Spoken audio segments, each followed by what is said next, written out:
గుళ్ళో శాలాలు ఉన్నాయి, కొంచెం తెచ్చిండి అయ్యా.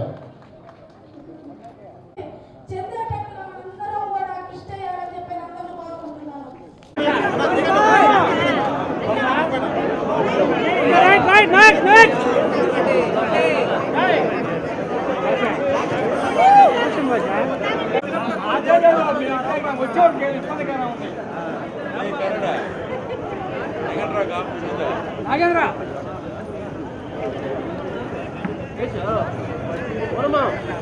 నాగేంద్ర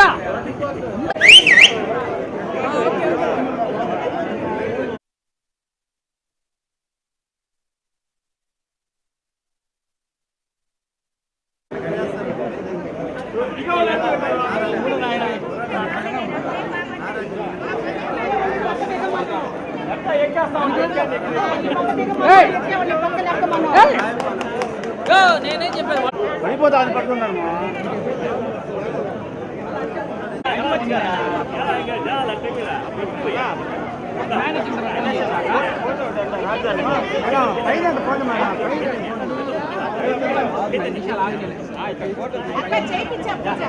మన శాలాలు చర్చికి ఏమేమి కావాలని సమకూర్చారు, అలాగే ధర్నాలు కూడా సమకూర్చారు. ఈ రోజు ఎలక్షన్ అయినా కూడా నియమించిన కారణంగా నేను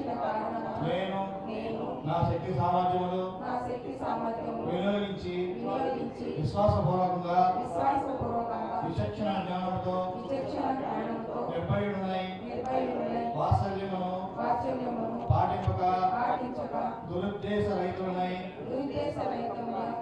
దేవాలయ అభివృద్ధియే దృక్పథంగా ఉంచుకొని ఆంధ్రప్రదేశ్ దేవాదాయ సంస్థ విధులను కూర్చిన 1987 సంవత్సరం చట్టం ప్రకారం దానికి సంబంధించిన నియమములను అనుసరించి వర్తించగలవారని దైవ సాక్షిగా మనస్సాక్షిగా ప్రమాణం చేయుచున్నాను. ఏర్పాటు చేయడం జరిగింది. ఈ టెంపుల్ దాదాపు 125 సంవత్సరాల పైగా చరిత్ర కలిగిన టెంపుల్.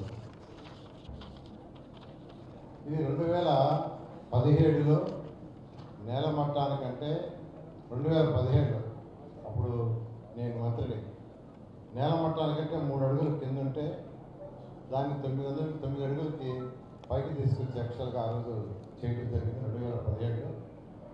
ఇది ఎంతో పవిత్రమైన టెంపుల్. ఇక్కడ ఈ టెంపుల్ తీసుకుంటే 1891లో ఆలయ నిత్య నైవేద్యాల కోసం రంగారావు గారు భూదానం చేశారు. రంగారావు గారు అదేవిధంగా జింక వాహనోత్సవం కోసం ఇంటిని దానం చేసిన శ్రీమతి ఉలిముడి సుబ్బమ్మ గారు వారి ఇంటిని దానం చేశారు. అలా 1891లో ఈ టెంపుల్ వాళ్ళు చేయడం జరిగింది. ఇలాంటి ఈ పవిత్రమైన ఈ యొక్క టెంపుల్లో ఎంతోమంది భక్తులు వస్తుంటారు. చాలా పవిత్రమైనది. ఇప్పుడే డిప్యూటీ సీఎం గారి యొక్క తల్లి గారు అనిపించింది, తల్లి గారు కూడా యాక్చువల్గా రీసెంట్గా వచ్చి చిరంజీవి గారు ఓకే. సో ఈ టెంపుల్కి ఎంతో చరిత్ర ఉంది. నేను ఒక్కటే ఈ సభ్యులందరికీ చెప్పేది, ఒక టెంపుల్కి పాలక మండలి అయ్యామంటే అది వ్యాపార పరంగా కాదు, ఒక లాభాక్షం కోసం కాదు, అక్కడికి వచ్చే భక్తులకి సౌకర్యాలు ఏర్పాటు చేయటం, వారికి ఎటువంటి ఇబ్బంది లేకుండా చేయటం, అది మెయిన్గా. ఒక టెంపుల్కి మెంబర్లు అయ్యారంటే నిజంగా అది ఒక పూర్వజన్మ సుకృతమే. ఎందుకంటే అందరికీ ఆ ఛాన్స్ రాదు. టెంపుల్కి ఒక చైర్మన్ కమిటీ మెంబర్లు అయ్యారంటే అది కొద్దిమందికే వచ్చేది.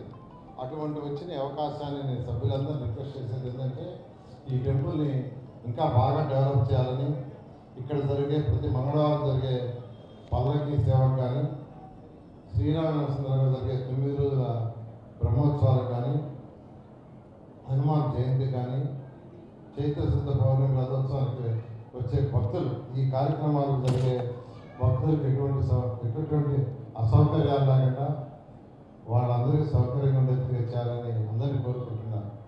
జనరల్గా ఆంజనేయ స్వామి అంటే ధైర్యం. ఎవరైనా భయపడేవాడు ఉంటే ఫస్ట్ ఆంజనేయ స్వామిని ప్రార్థించుకుంటారు, ఆంజనేయ స్వామి భజన చేస్తారు. అలాంటి పవిత్రమైన ఈ టెంపుల్ని ఇంకా డెవలప్ చేయాలని, భక్తులకి అన్ని విధాల సౌకర్యాలు కలిగించాలని, మీరు మంచి పేరు తెచ్చుకోవాలని